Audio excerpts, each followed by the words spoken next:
ಹರೇ ಕೃಷ್ಣ. ಸಮಸ್ತ ವೀಕ್ಷಕ ಬಂಧುಗಳಿಗೆ ನಿತ್ಯ ಚೈತನ್ಯ ಯೂಟ್ಯೂಬ್ ಚಾನಲ್ಗೆ ಹಾರ್ದಿಕ ಸ್ವಾಗತ. ಪುತ್ರದ ಏಕಾದಶಿ ಭವಿಷ್ಯೋತ್ತ ಪುರಾಣದಲ್ಲಿ ಭಗವಾನ್ ಶ್ರೀಕೃಷ್ಣ ಮತ್ತು ಧರ್ಮರಾಜನ ನಡುವೆ ನಡೆದ ಸಂವಾದವಾಗಿದೆ. ಮಹಾರಾಜ ಯುಧಿಷ್ಠಿರನು, ಹೇ ಕೃಷ್ಣನೇ, ಕೃಪೆ ಮಾಡಿ ನನಗೆ ಪೌಷ್ಯ ಮಾಸದ ಶುಕ್ಲ ಪಕ್ಷದಲ್ಲಿ ಬರುವ ಏಕಾದಶಿಯ ಬಗ್ಗೆ ತಿಳಿಸಿ. ವೃತದ ವಿಧಿವಿಧಾನವೇನು ಮತ್ತು ವೃತದ ದಿನ ಯಾವ ದೇವತೆಯನ್ನು ಪೂಜಿಸಬೇಕೆಂದು ನನಗೆ ತಿಳಿಸಿ ಎಂದು ಕೇಳಿದನು. ಆವಾಗ ಭಗವಾನ್ ಶ್ರೀಕೃಷ್ಣನು, ಜಗತ್ತಿನ ಕಲ್ಯಾಣಕ್ಕಾಗಿ ಈ ಏಕಾದಶಿಯ ವಿಷಯವನ್ನು ನಿನಗೆ ತಿಳಿಸುತ್ತೇನೆ. ಇತರ ಏಕಾದಶಿಗಳಂತೆ ಇದನ್ನು ಆಚರಿಸಬೇಕು. ಈ ಏಕಾದಶಿಯ ಹೆಸರು ಪುತ್ರದ ಏಕಾದಶಿ ಎಂದಿದೆ. ಇದು ಎಲ್ಲ ಪಾಪಗಳನ್ನು ಸರ್ವನಾಶ ಮಾಡುವ ಸರ್ವೋತ್ತಮ ತಿಥಿಯಾಗಿದೆ. ಎಲ್ಲ ಅಭಿಲಾಷೆಗಳು ಮತ್ತು ಸಿದ್ಧಿಗಳನ್ನು ಪೂರ್ಣ ಮಾಡುವ ಭಗವಾನ್ ಈ ತಿಥಿಯನ್ನು ಅಧಿದೇವತೆಯಾಗಿದ್ದಾನೆ. ತ್ರಿಲೋಕಗಳಲ್ಲಿ ಇದಕ್ಕಿಂತ ಉತ್ತಮವಾದ ತಿಥಿ ಬೇರೊಂದಿಲ್ಲ ಎಂದು ಹೇಳಿದನು. ಪ್ರಾಚೀನ ಕಾಲದ ಕತೆ ಇದಾಗಿದೆ. ಭದ್ರವತಿಪುರಿಯಲ್ಲಿ ಸುಕೇತಮಾನ ಎಂಬ ರಾಜನು ರಾಜ್ಯವಾಳುತ್ತಿದ್ದನು. ಅವನ ರಾಣಿಯ ಹೆಸರು ಚಂಪಾ ಎಂದಾಗಿತ್ತು. ಎಷ್ಟೋ ವರ್ಷಗಳವರೆಗೆ ಸುಕೇತಮಾನನಿಗೆ ವಂಶೋದ್ಧಾರಕನಾಗಿ ಹುಟ್ಟಲಿಲ್ಲ. ಇದರಿಂದ ಪ್ರತಿನಿತ್ಯ ರಾಜರಾಣಿಯರಿಬ್ಬರೂ ಅತ್ಯಂತ ವ್ಯಾಕುಲ ಮತ್ತು ಚಿಂತಾಕ್ರಾಂತರಾಗುತ್ತಿದ್ದರು. ಇದರಿಂದ ರಾಜನ ಪಿತೃಗಳು ರಾಜನು ಅರ್ಪಣೆ ಮಾಡಿದ ನೀರನ್ನು ಶೋಕ್ತೋಚ್ಛವಾಸದಿಂದ ಬಿಸಿ ಮಾಡಿ ಕುಡಿಯುತ್ತಿದ್ದರು. ತನ್ನ ಮರಣದ ನಂತರ ತನಗೆ ತರ್ಪಣ ಬಿಡುವವರಿಲ್ಲ ಎಂದು ಚಿಂತಾಕ್ರಾಂತನಾಗಿದ್ದನು. ಈ ವಿಚಾರದಿಂದ ರಾಜನ ಪಿತೃಗಳು ದುಃಖಿತರಾಗಿದ್ದರು. ಒಂದು ದಿನ ತನ್ನ ಪಟ್ಟದ ಕುದುರೆಯನ್ನೇರಿ ಸುಕೇತಮಾನ ರಾಜನು ಅರಣ್ಯಕ್ಕೆ ಹೊರಟು ಹೋದನು. ಆದರೆ ಇದರ ಬಗ್ಗೆ ಯಾರಿಗೂ ಸುಳಿವು ಇರಲಿಲ್ಲ. ಪಶು ಪಕ್ಷಿಗಳಿಂದ ತುಂಬಿದ ಘೋರಾರಣ್ಯದಲ್ಲಿ ಸುಕೇತಮಾನನು ಸಂಚರಿಸುತ್ತಿದ್ದನು. ಎಲ್ಲ ಕಡೆ ಇರುವಂತಹ ಸೃಷ್ಟಿ ಸೌಂದರ್ಯವು ಪಶು ಪಕ್ಷಿಗಳನ್ನು ನೋಡುತ್ತಾ ರಾಜನು ಅರಣ್ಯದಲ್ಲಿ ಅಲೆದಾಡತೊಡಗಿದನು. ಅಷ್ಟರಲ್ಲಿ ಮಧ್ಯಾಹ್ನವಾಯಿತು. ರಾಜನಿಗೆ ಬಾಯಾರಿಕೆ ಮತ್ತು ಹಸಿವಾಗತೊಡಗಿತು. ಆದ್ದರಿಂದ ರಾಜನು ನೀರನ್ನು ಅರಸುತ್ತಾ ಅರಣ್ಯದಲ್ಲಿ ಅಲೆದಾಡತೊಡಗಿದನು.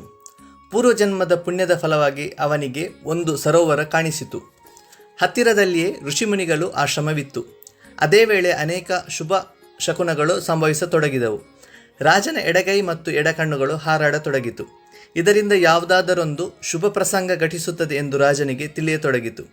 ಸರೋವರದ ದಡೆಯ ಮೇಲೆ ಅನೇಕ ಋಷಿಮುನಿಗಳು ವೇದಗಳ ಪಠನ ಮಾಡುತ್ತಿದ್ದರು. ಅವರನ್ನು ಕಂಡು ರಾಜನಿಗೆ ಅತ್ಯಂತ ಆನಂದವಾಯಿತು. ರಾಜನು ಕುದುರೆಯ ಮೇಲಿಂದ ಇಳಿದು ಅವರ ಸನಿಹಕ್ಕೆ ಹೋಗಿ ನಮಸ್ಕರಿಸಿದನು. ಆಗ ಮುನಿಗಳು, ಹೇ ರಾಜನೇ, ನಾವು ನಿಮಗೆ ಪ್ರಸನ್ನರಾಗಿದ್ದೇವೆ ಎಂದರು. ಆಗ ರಾಜನು, ಹೇ ಋಷಿಮುನಿಗಳೇ, ತಾವಾರು? ತಮ್ಮ ಹೆಸರೇನು? ತಾವೆಲ್ಲರೂ ಇಲ್ಲಿ ಒಂದುಗೂಡಲು ಕಾರಣವೇನು? ದಯಮಾಡಿ ನನ್ನ ಪ್ರಶ್ನೆಗೆ ಉತ್ತರಿಸಿ ಎಂದು ಕೇಳಿದನು. ಆಗ ಮುನಿಗಳು, ಹೇ ರಾಜನೇ, ನಾವು ವಿಶ್ವದೇವರಿದ್ದೇವೆ. ಮಗ ಮಾಸ ಹತ್ತಿರವಿದೆ.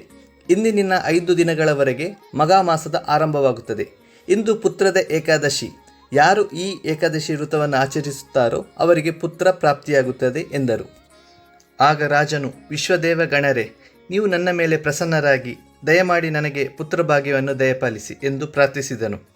ಆಗ ಮುನಿಗಳು, ಹೇ ರಾಜನೇ, ಇಂದು ಪುತ್ರದ ಏಕಾದಶಿ ಇದೆ.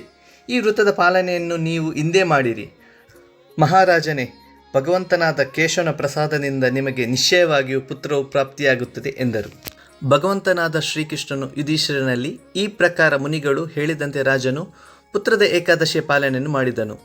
ದ್ವಾದಶಿಯಂದು ಪಾರಾಯಣ ಮುಗಿಸಿ ಋಷಿಮುನಿಗಳಿಗೆ ಚರಣಾರವಿಂದಗಳಿಗೆ ನಮಿಸಿ ರಾಜನು ತನ್ನ ಅರಮನೆಗೆ ಮರಳಿದನು. ನಂತರ ರಾಣಿಯು ಗರ್ಭವತಿಯಾದಳು. ಈ ವೃತದ ಪ್ರಭಾವದಿಂದ ರಾಜನಿಗೆ ಪುತ್ರವು ಪ್ರಾಪ್ತಿಯಾಯಿತು. ಆ ಪುತ್ರನು ತನ್ನ ಉತ್ತಮ ಗುಣಗಳಿಂದ ತಂದೆಯನ್ನು ಸಂತೋಷಗೊಳಿಸುತ್ತಿದ್ದನು. ಅವನು ಉತ್ತಮ ಪ್ರಜಾಪಾಲಕನಾಗಿದ್ದ. ಆದ್ದರಿಂದ ರಾಜನೂ ಆದರೂ ಪುತ್ರದ ಏಕಾದಶಿ ವೃತದ ಪಾಲನೆಯನ್ನು ಮಾಡಬೇಕು. ಈ ವೃತದ ಶ್ರದ್ಧೆಯಿಂದ ಪಾಲಿಸುತ್ತಾರೋ ಅವರಿಗೆ ಪುತ್ರ ಪ್ರಾಪ್ತಿಯಾಗುತ್ತದೆ. ಅವರು ಸ್ವರ್ಗವನ್ನು ಸೇರುತ್ತಾರೆ ಎಂದನು. ಯಾರು ಪುತ್ರದ ಏಕಾದಶಿ ವೃತದ ಮಹಾತ್ಮೆಯನ್ನು ಓದುತ್ತಾರೋ ಕೇಳುತ್ತಾರೋ ಅವರಿಗೆ ಅಶ್ವಮೇಧ ಯಜ್ಞವನ್ನು ಮಾಡಿದ ಫಲ ಸಿಗುತ್ತದೆ. ಹರೇ ಕೃಷ್ಣ.